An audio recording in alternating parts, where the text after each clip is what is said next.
At a Senate Judiciary Committee hearing on Tuesday, the Congress convened to discuss frauds and scams being perpetrated on the elderly. In his opening remarks, Senator Durbin of Illinois called out the latest abuse, scammers using Bitcoin ATMs to steal money, and a bill he's introduced to stop this kind of fraud. In Illinois, an elderly woman with MS lost $40,000, her entire life savings.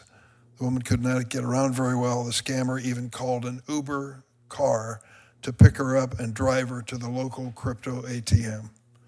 This heart-wrenching story and many more like it are the reason I introduced the Crypto ATM Fraud Prevention Act with Senators Blumenthal, Reed, and Welch. It would require crypto ATM operators to register with financial regulators, warn customers about scams, and create transaction limits so that customers won't lose their life savings. The bill also would require operators to refund new customers who've been defrauded. Later in the hearing, Durbin's line of questioning centered on the danger of the threat. I had a vaping shop in my hometown of Springfield, Illinois.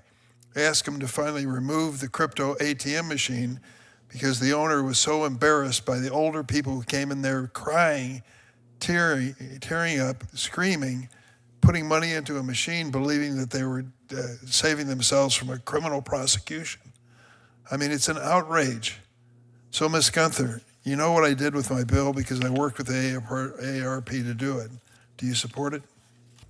Yes, we do support it, and we've seen firsthand at AARP how victims are being funneled to these crypto ATMs by people, a variety of criminals. And what criminals do is they want to go to those transactions because there are no guardrails to these, right?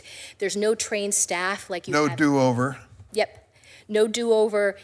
There are no consumer warnings, and there's no clawback. And that's why it's so important to have those guardrails. It's the same that we have guardrails in our traditional financial industry with banks and credit unions. We've seen that with BankSafe, when there's friction in the system, it gives people that pause to think something's wrong. And so by putting those frictions in the system with crypto ATMs, it will help cut down on fraud.